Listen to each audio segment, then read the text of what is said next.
Okay, the next thing we're going to talk about are notes and note-taking and some tools to help you guys organize yourselves.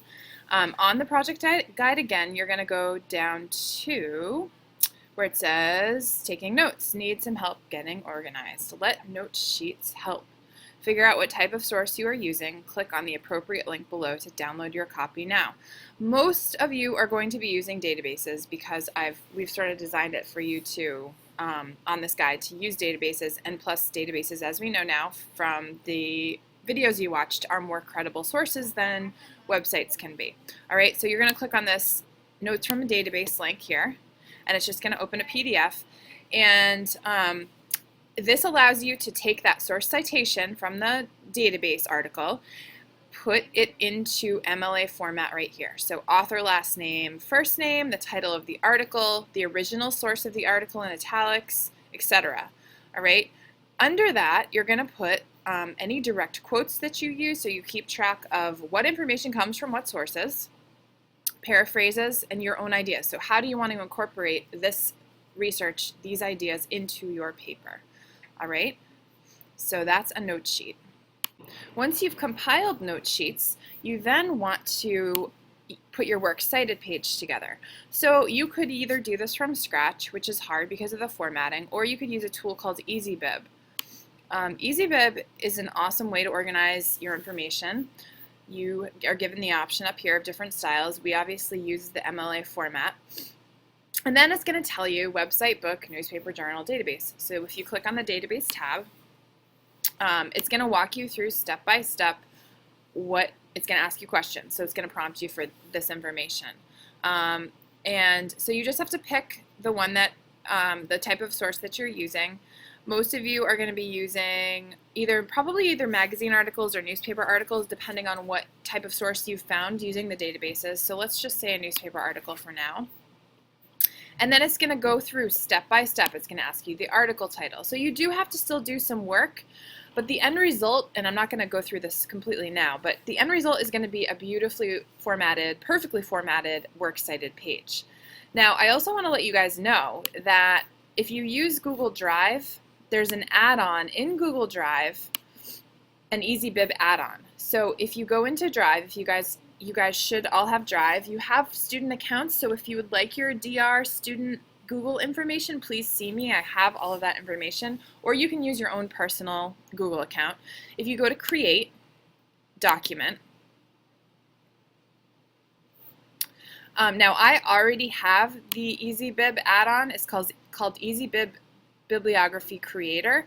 If you don't have it, you just need to add it, and I can walk you through that. If you go to Get Add-ons, EasyBib will be listed. It happens to be right here. Instead of saying Manage, it will say Free, like this one says Free. You're just going to click it, and then it will be added on to your Google Doc. All right, so then it'll be under Add-ons. You'll go to EasyBib Creator, Manage Bibliography, and this handy little Cite a Source column box to the right will show up. And it's sort of an abbreviated version of the full easybib.com website, but it will literally compile your bibliography as you go. All right, so let's see. This is just a really quick example. NewYorkTimes.com, no results can be found. What? Well, that's a bad example. Let's see. Let's cite the EasyBib. Whoops. Whoops, whoops, whoops. I'm clicking too quickly here. All right, so I was clicking a little too fast. I'm getting a little too excited about this stuff. I actually just copied and pasted the easybib.com website into the box. I clicked search, and then this automatically comes up. If I click select, add bibliography to doc, it will go just by itself, beautifully formatted. All right, so you guys would do the same thing under journal articles with your database articles that you find. Or if you find books in our collection, you can put the book. It's going to ask you for the title or the ISBN number of the book, which can be found on the inside title page, or other keywords. Okay, so that's sort of the overview of EasyBib. Once you're done, you can save it as you would a regular, well, it's going to automatically save, but you could print it as a regular works cited document, and you're good to go. It's so super easy, and I think you guys will find it much easier than having to format it on your own. Okay, one last screencast from me to explain one more thing that's going to be really important for you guys. The assignment that you're going to need to complete when you come into the library is what I'm going to discuss now. So if you're on the project guide and you scroll down to below the little EasyBib icon to where it says Graphic Organizer, you guys are going to need to open that. And actually, I'm going to give your teachers hard copies, so you guys should already have this. I decided to give them the hard copies to give to you so that no one has an excuse as to why they didn't get it, in case you don't have a printer at home or it didn't format properly, okay?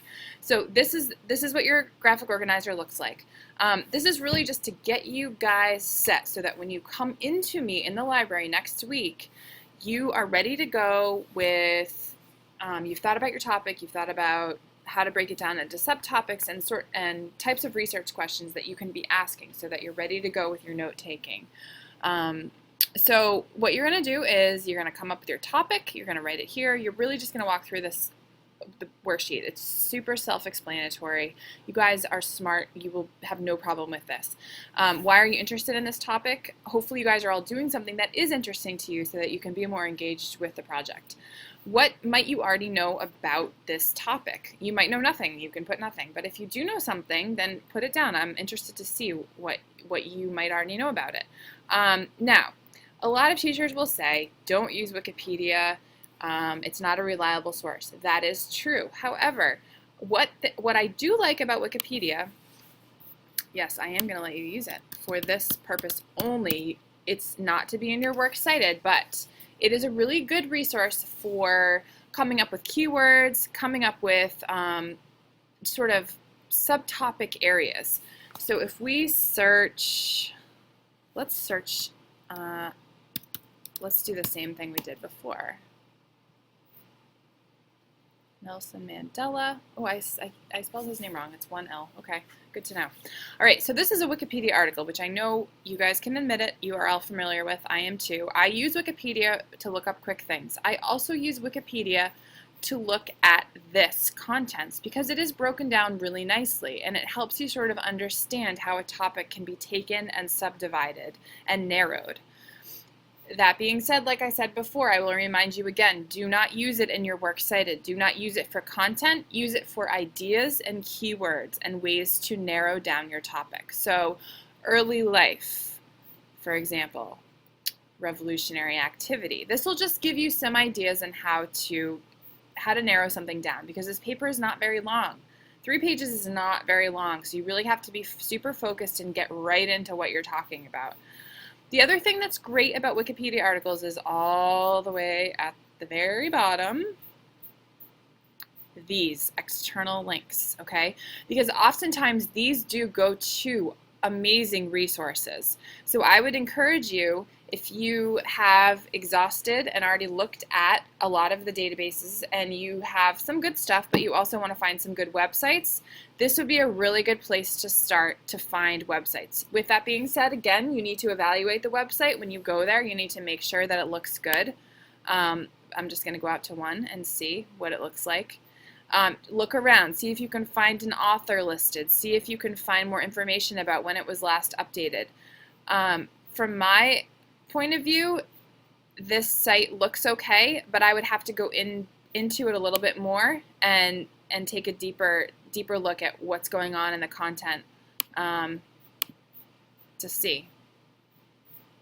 This looks like more of a timeline, which might be really, really useful.